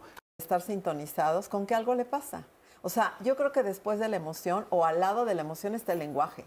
Y si no podemos traducir lo que le pasa al niño o a la niña, va a ser muy difícil sintonizar empática y emocionalmente. El principal factor de riesgo para desarrollar un trastorno de la alimentación es la insatisfacción corporal. Si tú ves que hay insatisfacción corporal y es muy evidente, no mamá, nada me queda. ¿Qué es nada me queda? Que no le queda la talla que quiere, que quiere entrar en unos pantalones más chiquitos. Bueno, pues aquí estamos ya de regreso y tenemos todavía 2 testimonios más. Vamos a platicar con ellas. ¿Dónde está? Por ahí. Ah, ya te vi. Gracias por estar aquí esta mañana. Cuéntame un poquito tu historia. Sí, bueno, yo me llamo Carmen, yo soy comedora compulsiva, asisto a un grupo, mi recuperación es solo por hoy, no es acumulativa. Esta enfermedad, pues sí, ahorita he aprendido de ella, ¿no? En mi caso, yo no puedo controlarla, ¿no? ¿Qué comías? Yo soy adicta a los carbohidratos, no que no comía, ¿no? Porque el día de hoy como de todo, pero sí tengo que tener cuidado con los carbohidratos, ¿no? No me he privado de nada, sin embargo, cuando me siento así, pues triste, busco un apapacho, ¿no? Y es en los carbohidratos. Oye, pero déjame, para que entendamos los que no hemos vivido eso, ¿cómo es ser compulsivo con un alimento? ¿Qué tanto es? O sea, ¿cómo saber el límite entre me comí, pues, 5 chocolates porque me gustaron mucho, me comí, ¿cuántos? En mi caso, más bien yo no estoy satisfecha. Okay. Yo no tengo un límite, exactamente. Ajá. Yo puedo seguir comiendo y comiendo y comiendo y comiendo. ¿Qué y es no lo más que llegaste a satisfacción. comer, por ejemplo, que te acuerdes? O sea, híjole, que te haya impresionado. Pues una bolsa enorme de pan dulce, no sé, más de 7 piezas, 8 piezas, 10 piezas, puede ser. Ok, ajá. Y no sentir satisfacción. Sí. En mi caso, yo me caracterizo por eso, no sentir satisfacción. Ok. Y bueno, les comentaba, entonces yo llegué a un grupo de comedores compulsivos anónimos y ahí, gracias al programa, pude ver, porque ni siquiera sabía que yo tenía una enfermedad, ¿no? Ni siquiera sabía, o sea, que estaba enferma de algo, ¿no? Más bien yo distorsionaba, ¿no? Yo salía muy triste de no poderme probar una ropa y no salirme satisfecha con ella, ¿no? Entonces, conforme fue pasando el tiempo, me pude dar cuenta, ¿no? Que es una enfermedad. En mi caso, yo estoy convencida que es una enfermedad. Y el día de hoy lo que me ha ayudado mucho es la agrupación. ¿Cuánto tiempo tienes en la agrupación? Tengo 9 años. 9 años. Así es. Ok. ¿Y hoy ya puedes decir que tienes mucho más en control todo esto? No es control en mi caso, no es solo por el día de hoy, pero ya me gusto con la ropa. Okay. Y ¿Cuánto bajaste? Bueno, no hablamos en cantidades, pero sí he bajado, ¿no? En mi caso, a mí es lo que me ha funcionado. Yo puedo hablar por además, muy mal hecha mi pregunta, porque justo estamos hablando de que no hay que favorecer eso, pero a lo que me refería, más bien, es si tuviste una pérdida de peso significativa, es decir, estabas, me imagino que pasada de peso. Sí, claro que sí. Por lo consiguiente, pues no me gustaba cómo me veía, ¿no? Yo era de utilizar ropa muy holgada por miedo a que me vieran, ¿no? Y el día de hoy no, o sea, me gusta lo que me pongo y salgo contenta a la calle y me gusta. Eso, qué bueno. Muchas gracias por compartir. Gracias a ustedes. Además. Pero fíjate, o sea, ¿ves cómo cae uno? Y bueno, ¿y cuánto perdiste de peso? Y además forma parte de nuestro saludo cotidiano. Tú no saludas a nadie sin decirle y hagan la prueba. ¿A cuántas personas durante el día le dicen, ay, qué bárbaro, qué bien te ves, bajaste, ¿eh? Claro. O, ay, te veo más rellenito. Lo primero que está puesto es la mirada. La mirada con censura o con aprobación, de la que nadie escapamos. Ya sea aceptamos o rechazamos, todo el tiempo lo estamos recibiendo y dando. Y entonces de eso hay que volvernos conscientes. Yo creo que eso es muy importante. Pero fíjate que incluso yo creo que muchas veces la verdad ni nos importa, ni sabemos si engordó o enflacó, ni nos hemos fijado. Es ya lo terrible, es que forma parte ya de la manera de hacerle conversación de este imaginario social, ¿no? Sí, es lo que comentaba, ¿no? O el clima. ¿Por qué te sientes tan cómoda? Porque una chica cuando baja de peso le da tantísima emoción que le digan que te ves tan bonita. Claro. ¿No? Claro. Se siente padrísimo, pero también habla, digamos, como una deficiencia en términos de la manera en la... Se llama foco de control externo. O sea, cuando la autoestima tiene un locus de control externo, dependo de qué opinan de mí, cómo me ven, qué me dicen, mi desempeño, ¿no? Sí. Cuando tenemos un locus de control interno, obviamente nos vamos a proteger sobre todo de las enfermedades de este tipo o de las adictivas. Entonces, cuando una persona es vulnerable, bajar de peso va a significar su máxima retribución. Nosotros tuvimos una vez la oportunidad de tratar a 3 chicas de comunidades indígenas de Quintana Roo. Todo el mundo decía que qué pena, yo decía que no, que imagínate cuánto trabajo habíamos hecho para haber hecho estos puentes para que estas chiquitas llegaran. Claro. No, eran chiquitas que ni siquiera hablaban español. Y cuando yo le pregunté a una de ellas qué fue lo que la incitó al principio, y me contestó, ser la más flaca de mi salón, porque todos los días que llegaba, conforme iba bajando, todos los días me decían qué bien me veo. Sí. Y su salón, su escuela, es pisito de tierra, techito de palma, en una comunidad. Entonces ahí vemos que finalmente es exactamente lo mismo, ¿no? Los patrones se repiten, no importa, de en qué nivel socioeconómico, en qué región de la ciudad, del país. Y es que hablando de estos trastornos, algo que refuerza la conducta, el comportamiento, es una especie de sensación de control omnipotente, de orgullo por estar así, porque a mí la comida no me vence, a mí la comida no me doblega, y es una sensación que voy a perpetuar porque es la sensación de logro y de una perfección, pero de una perfección que no la tengo afuera. La tengo adentro. Entonces, ¿Cuál es el rango de edad, desde la más chica hasta la más grande, con problemas de este tipo? No, en términos de anorexia y bulimia, nosotros hemos tenido pacientes con trastornos serios de 6 años. Acabamos de tener a un chiquito, un hombre, con anorexia purgativa, porque cuando comentabas del vómito es importante señalar que también hay anorexia purgativa. Hay anorexia purgativa y restrictiva. La restrictiva es la persona que restringe su alimentación y baja de peso como consecuencia. La purgativa es porque tienen conductas de purga. Sí. Es la más complicada y la que tiene más repercusiones físicas, ¿no? Este chiquito nos llegó 9 años con anorexia purgativa. Había bajado 20 kilos y vomitaba todo lo que comía. O sea, ¿es cierto que se te pega el clutch? O sea que cuando empiezas a vomitar el estómago se acostumbra y solito... Bueno, conforme van vomitando, finalmente sí, es un acto reflejo, primero lo tienen que provocar y conforme pasa el tiempo, pues no lo tienen que provocar, es un poco como nada más. Y eso al hacerlo más fácil, complica mucho más. Este chico fue un caso muy complicado, porque en los hombres es más difícil, porque hay menos comprensión por parte de la familia, hay más como esta parte de la presión, y aparte de niños es mucho más complicado, ¿no? Que hay como, se piensa que Y el tratamiento fue un éxito, pero no sabes el trabajo que nos costó. Tuvimos que tenerlo internado, no sé, yo creo que 7, 8 meses, porque como ya parte era automático, ¿no? Y entonces fue reconciliarse con la comida, luego toda la parte del trabajo psicológico, luego toda la parte de la terapia familiar. Ay, pero qué bueno que fue atendido a tiempo. ¿Y la edad mayor, digamos? 70 años. 70 años, porque he visto mujeres anoréxicas a los 70 años. Y bulímicas. Sí, y estaba leyendo que a veces hay mujeres que cuando llegan, que fueron sanas, digamos, en su conducta alimentaria toda la vida, pero que llegan a una etapa de la vida por ahí de los 40, 40 y tantos, en donde empiezan como otra etapa, donde ahí se vuelven... Otra vez la identidad, otra vez se vuelve a cuestionar, porque es mucho el tema en esta etapa de la vida. ¿Quién soy yo? ¿Quién soy yo? Guapa. Y el nido vacío, los hijos ya se están yendo de la casa, y ahora yo qué hago con mi vida. Esta también es una enfermedad del vacío emocional. Lo han dicho completamente todo el tiempo. Los testimonios hablan de sufrimiento, de soledad y de vacío.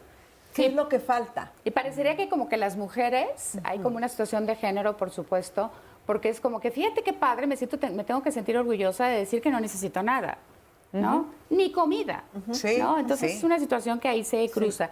Me gustaría comentar que durante 20 años trabajamos en política pública. Fue muy bonito, muy desgastante, muy complicado, pero cuando yo me di cuenta de que la anorexia y la bulimia no estaban en los catálogos de las enfermedades, entonces recibo una paciente con una anorexia crónica, muy enfermita, que trabajaba en un hospital, era médico, y me dice, no tengo incapacidad. Empezó a investigar y resulta con que no estaban contempladas como enfermedades. Entonces era una chica con bajos recursos. Le dije, ¿quién va a pagar todo? Y tú tienes que recibir tu sueldo. Entonces ahí empezamos a hacer, digamos, el lobbying a través de esto, y en diciembre del 2012 logramos, después de 6 años, que se integrara dentro del catálogo de las enfermedades del servicio público para ser objeto de incapacidad. Posteriormente logramos una cosa que creo que fue maravillosa, que se instaure por decreto del Senado el 30 de junio como el Día de la Lucha para la Prevención de los Trastornos de la Conducta Alimentaria. Ay, qué maravilla. El 30 de junio se iluminaron los monumentos este año de morado, que también fue el color que el Senado determinó. Y entonces, bueno, pues ahí vamos, ¿no? Han sido 20 años, poquito. Mucha lucha, pero... Poquito, pero digamos, ahí vamos, ¿no? Generando conciencia. Qué bueno. Rapidísimamente vamos con otro testimonio, finalmente. Cuéntame. Sí, bueno, yo soy Flor y soy comedora compulsiva. Y bueno, yo lo que veo en mí ha sido así mi dolor emocional, ¿no? Yo lo puedo decir, a mí me dolía el alma, o sea, y desde niña siempre me sentí mal.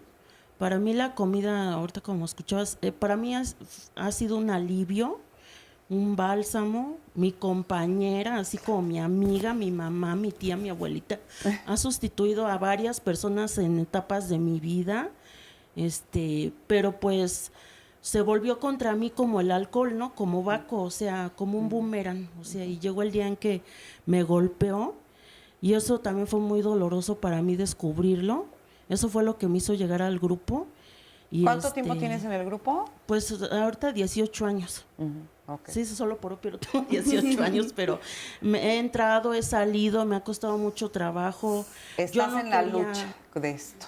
Ya ahorita ya me siento más estable, pero por mucho tiempo yo no quería admitir. Yo decía, no, los borrachos, los drogadictos, ellos sí, yo no. Yo estoy bien, yo no tengo nada. No es cierto, mi vida es muy buena, es feliz. Siempre. ¿Qué era lo que más comías? Pues a mí el pastel, el jamón, helado, papas, chatarra, gancitos, gelatinas, tacos. Me decían, no, y tú eres mi mejor clienta. O sea, eran felices de que yo llegara porque pues le comía y pues siempre estaba yo ahí en las comidas, de todas las comidas. ¿Hoy estás mejor? Pues sí. Bueno. Sí siento, me siento mejor. Por ejemplo, ahora siento todavía ese vacío, dolor, pero a veces ya puedo llorar y decir qué es lo que realmente tienes, ¿no? ¿Qué te está pasando? Yo todavía sí me tengo que tratar como una niña, o sea, y decir, no, pues a veces no lo sé bien porque no todo lo sé, claro. Pero yo digo, ay, pues no sé, hago una oración. Yo tengo un poder superior y necesito depender de eso, claro. Porque ya es lo último que me ha sacado, porque ya así desahuciada, Desde muy chica me quería morir. Mi primer intento de suicidio fue a los 13 años. Y más adelante, pues también lo pensé, he estado internada en el psiquiátrico, estoy tomando medicamentos. O sea que ha sido un muy largo proceso, ¿verdad? Sí, yo sé que va a ser una tarea para toda la vida, pero pues dividida en días, horas, minutos. Así es. Y te agradezco muchísimo además el hecho de que estés aquí y lo estés diciendo, porque ya el hecho de nombrarlo ya cambia todo. ¿Con qué nos despedimos? Cierra el programa. Me encantaría decirles que no solamente existe anorexia, bulimia y trastorno por atracón. Hay otras conductas que se reflejan en el peso, en la comida y en lo que siento que nos hacen tener una vida muy dolorosa, muy insatisfecha, y ahí es momento de pedir ayuda antes de que llegue a algo mayor. Exacto, fíjate, eso es muy importante lo que estás diciendo. Hay que saber pedir ayuda, ¿verdad? Sí. Oscarín. Natalia Rico nos dice, hola, mi prima está en la Fundación El Lengüeste y está en el programa. Andy, toda la familia estamos al tanto y te mandamos un cariñoso abrazo. La importancia de las redes de apoyo. Así es. Pues muchísimas gracias. Gracias por haber estado con nosotros. No se acaban estos temas, seguiremos platicando, pero por lo pronto hoy sí ya se nos terminó. Muchas gracias y hasta la próxima.